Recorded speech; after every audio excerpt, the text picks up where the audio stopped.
Shalom saudara yang dikasih Tuhan, salam sejahtera bagi kita semuanya. Kiranya damai sejahtera dari Tuhan menyertai kita sekalian.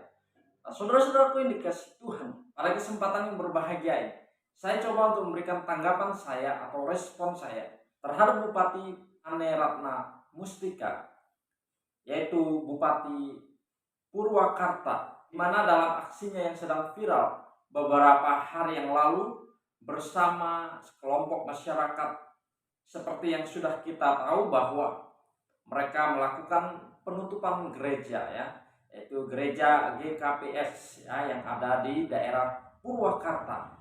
Nah, teman-teman yang dikasih Tuhan, sebagai anak bangsa atau sebagai warga negara, saya merasa turut prihatin, ya. Kenapa saya merasa turut prihatin, teman-teman? Karena kita di Indonesia ini terdiri dari berbagai macam ras, agama, dan suku. Nah, ini merupakan kebinekaan tunggal, ya. Ini merupakan kebudayaan yang patut kita syukuri karena kita lahir di Indonesia yang terdiri dari berbagai macam ras, suku, budaya, dan agama. Tetapi yang sangat-sangat disayangkan, teman-teman, ya, seorang kepala daerah yang mengerti hukum, yang tahu aturan, tetapi justru seorang kepala daerah ini yang malahan memberikan contoh yang tidak baik kepada masyarakatnya sendiri, kepada warganya sendiri, di mana dia memberikan tindakan atau keputusan yang salah, di mana sudah kita lihat sendiri di berbagai macam media, di berbagai macam informasi, ya, beliau memberikan pernyataannya dia sendiri yang memimpin penutupan gereja itu. Nah, teman-teman yang dikasih Tuhan, saya sebagai masyarakat Indonesia yang awam ini sangat-sangat menyayangkan, ya, tindakan atau keputusan yang dilakukan oleh Bupati Purwakarta ini, di mana dia melakukan penutupan atau bahkan melakukan penyegelan gereja, yang kita ketahui bahwa itu bukan barang rampasan, bukan barang sitaan, tetapi dengan teganya beliau melakukan penutupan itu dengan alasan karena belum ada izin dari pemerintah daerah. Nah, lagi-lagi alasan yang sudah basi kita dengar, dan kejadian seperti ini berulang-ulang kali terjadi. Alasannya karena belum ada izin dan sebagainya, ya. Padahal kalau beliau seorang yang taat hukum, seorang yang mengerti aturan, beliau pasti memberikan solusi, memanggil pihak-pihak terkait, ya, untuk memberikan surat izin atau syarat-syarat yang diperlukan.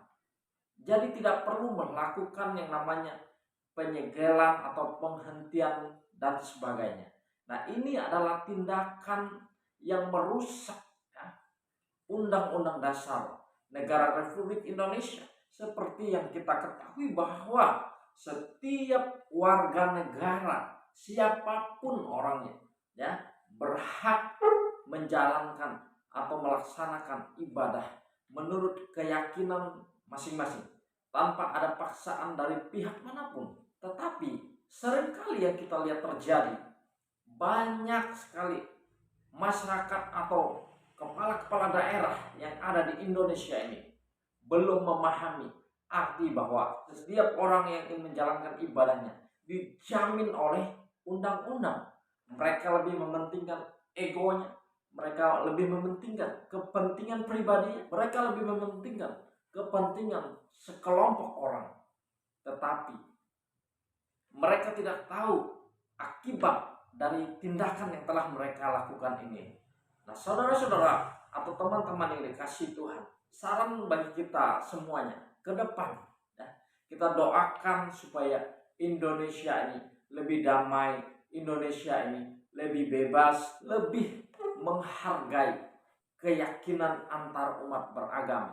Tidak ada yang membenci satu dengan yang lain, tidak ada yang mengganggu satu dengan yang lain, ya. Kita rindu supaya Indonesia ini terus maju, supaya Indonesia ini terus menjadi lebih baik. Tetapi masih ada juga kepala-kepala daerah yang ingin merusak kebinekaan tunggal ika yang ada di Indonesia ini. Padahal mereka sendiri sudah tahu bahwa Indonesia ini terdiri dari berbagai macam ras, suku, agama, dan sebagainya. Karena itu, mari seharusnya Ibu Bupati Purwakarta ya untuk memberikan solusi terbaik ya kepada pihak gereja GKPS yang ada di Purwakarta ini ya, berikan solusi yang terbaik ya, apa syarat-syarat apa yang dibutuhkan oleh mereka, dan Ibu wajib memberikan perizinan ini. Karena apa? Ibu sebagai kepala daerah wajib mengayomi, wajib membimbing, wajib membina siapapun masyarakat yang ada di Purwakarta itu. Saya memberikan pesan saran saya ya dengan segala hormat kepada Bu Ane Ratna Mustika.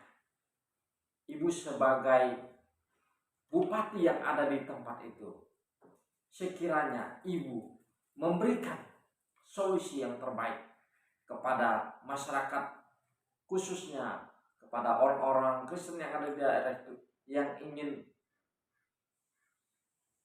membangun rumah ibadat atau mengurus perizinan, kiranya tidak dihalang-halangi, tetapi biarlah kiranya Ibu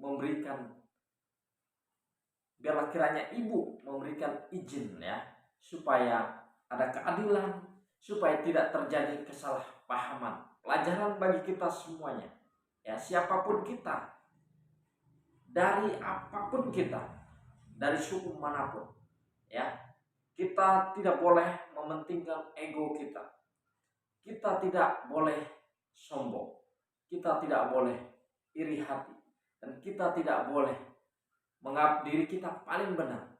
Tetapi kita harus tunduk pada Undang-Undang Dasar Negara Republik Indonesia, bahwa setiap orang memiliki kebebasan untuk menjalankan ibadahnya masing-masing tanpa diganggu oleh siapapun. Karena kita tahu bahwa undang-undang akan berlaku. Barang siapa yang mengganggu orang lain yang sedang beribadah, maka akan kena undang-undang itu, akan diberi sanksi, akan diberikan hukuman. Nah, oleh sebab itu, kita sebagai masyarakat Indonesia yang cerdas, sebagai masyarakat Indonesia yang Bhinneka Tunggal Ika, mari kita saling menghargai satu dengan yang lain, supaya tidak ada intimidasi, supaya tidak ada pembedaan ya. Karena kita ini sama di mata hukum Indonesia. Kita sama, tidak ada yang beda ya. Saya secara pribadi berharap bahwa Indonesia semoga senantiasa hidup dalam toleransi, hidup dalam saling menghargai satu dengan yang lain, hidup dalam kebinekaan tunggal ika. Itulah yang saya harapkan ya, supaya tidak ada perpecahan, supaya tidak ada perbedaan, tetapi sebagai warga negara Indonesia kita harus saling menghargai satu dengan yang lain. Demikianlah tanggapan saya, masukan dan saran saya kepada Ibu Bupati Ane Ratna Mustika, Bupati Purwakarta. Semoga Ibu diberkati Tuhan dan Ibu menjadi pemimpin yang lebih baik lagi. Tuhan Yesus memberkati kita.